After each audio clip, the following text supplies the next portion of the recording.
Nós já vimos o que é indutância mútua e como ela é definida em função da relação entre a corrente que passa em uma bobina ou espira e o fluxo que é produzido em uma outra bobina ou espira. E vimos também que a relação de indutâncias mútuas de uma bobina ou espira para outra é igual, independente de qual espira ou bobina nós escolhemos como a fonte de campo magnético. Então, uma relação física bastante interessante.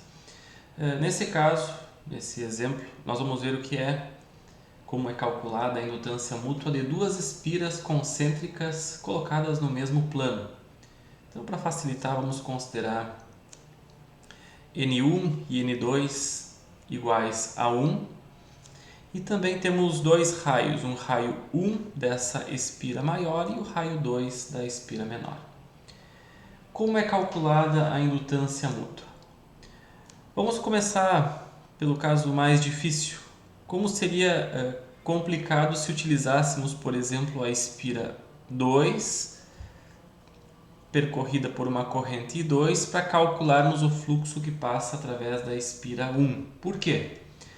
Porque se considerássemos a espira 2 como fonte de campo magnético, uma parte das linhas de campo magnético que passaria aqui por dentro da espira 2 retornaria por dentro da espira 1, resultando em um fluxo líquido nulo. Então, nos interessaria somente a parcela de campo magnético que passa por dentro da espira 2 e que passaria aqui por fora da espira 1. Esse seria um cálculo bastante difícil, bem complicado.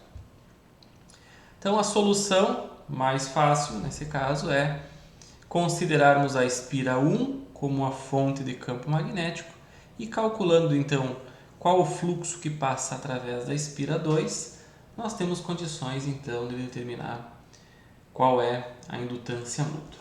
Então, a indutância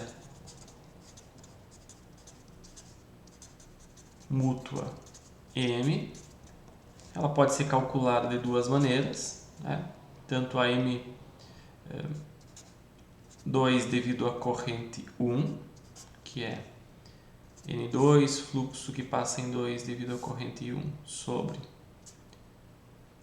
a corrente I1, ou também isso é igual a M12, que é igual a N1, fluxo em 1 devido à corrente I2 dividido por I2. Vamos considerar o caso mais simples. Nesse caso, vamos utilizar a primeira expressão. A primeira expressão, então, não tem problema, porque todo o campo magnético na espira 1 é orientado aqui de baixo para cima, nessa região interna, quando a corrente circula nesse sentido, então fica mais fácil de calcularmos. Então vamos lá. Primeiro, precisamos calcular quem é o fluxo 2 devido à corrente 1. De que forma nós calculamos o fluxo que passa através dessa espira 2? Primeiro, precisamos calcular quem é o B1 produzido pela corrente I1. Então, primeiro nós precisamos calcular o campo magnético no centro ou nessa região interna à espira 2. O campo B1 no centro é dado por o quê? Mi, permeabilidade magnética do meio. Se estivermos aqui no espaço livre ou no ar, pode ser Mi0. Eu vou deixar Mi para ficar mais genérico. Corrente sobre corrente I1 sobre 2 e o raio 1 no caso, o raio maior. Então esse é o campo magnético, densidade de fluxo magnético em Tesla no centro. Então, se nós considerarmos para R1 muito maior do que R2, podemos considerar o campo magnético praticamente uniforme nessa região. Então, B1 será considerado uniforme.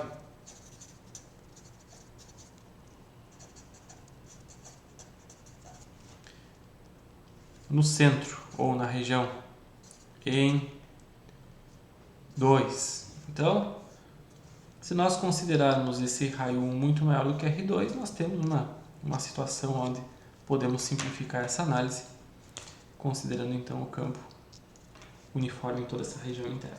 E assim nós conseguimos calcular quem é o fluxo 2 devido à corrente I1. Então assim, fluxo 2 devido à corrente I1 é B1 escalar ds2. B1 escalar ds2. Aqui faltou a direção, né? Se formos colocar a direção AZ. Então, B1 ds2 resulta no quê? Mi corrente I1 sobre 2R1 AZ, produto escalar. Aqui também o elemento diferencial de superfície aponta na direção AZ. Ele é ρ de φ, na direção AZ. Com ρ variando de 0 até R2 e φ variando de 0 até 2π radianos. Então, com isso, o fluxo 2 devido à corrente I1, já fazendo aqui o cálculo direto, né? Toda essa parte aqui é constante, aqui resultará em uma área da superfície, então tudo isso vai ser simplificado por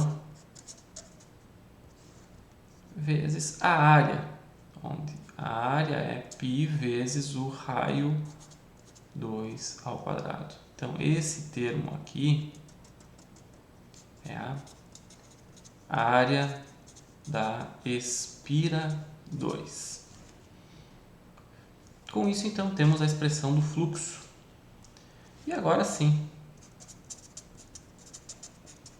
podemos calcular a indutância mútua como sendo número de espira 2, que na verdade é 1, fluxo que passa na espira 2 em função da corrente I1 dividido pela corrente I1. Então, aqui fica Mi, corrente I1, π R2 ao quadrado, 2R1, corrente I1. Então, aqui simplifica.